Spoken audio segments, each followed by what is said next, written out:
Hi, what's up, Reef Finance holder? This time, my brother, Reef is completely on the trending, but in last 1 month, my brother, all currencies is very badly fails down. But just in only in last 10 days, my brother, of this month, my brother, every coin will moving in upward direction.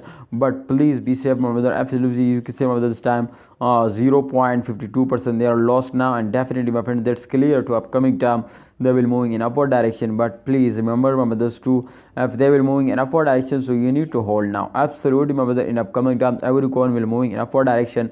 But just in only, my brother, remember to in the start of month every coin will dumps down, so don't see the short fail, the short dumps. I hope, my brother, after a short dump and short change occurring, my friends, they will moving in upward direction and completely get a very huge pumps and dumps, my brother.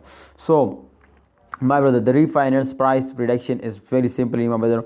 I know, my brothers, too, after a dump every coin will pumps up, so therefore that's clear, my brothers, too. You can see, my brother, this time they will moving in upward action, so that's clear, my brothers, so they will 100% profit, my brother, in upcoming days. But definitely, my friend, you can see here the last 2 days, my friend, you can see here just in only the last 7 days they will completely in the profit. But after this jump they will dumps down, so that's clear, my brothers, too. After a dump they will pumps, and after a pumps they will dump. So you can see, my brother, the arrows after this for dumps they will pumps now, so that's mean, my brothers, to the last arrow is moving in upward direction. So kindly invest now, hold it, and don't forget to sell it now. So thanks for watching, holder. Please like video and don't forget to subscribe our YouTube channel for more of this type of informative and original updates videos.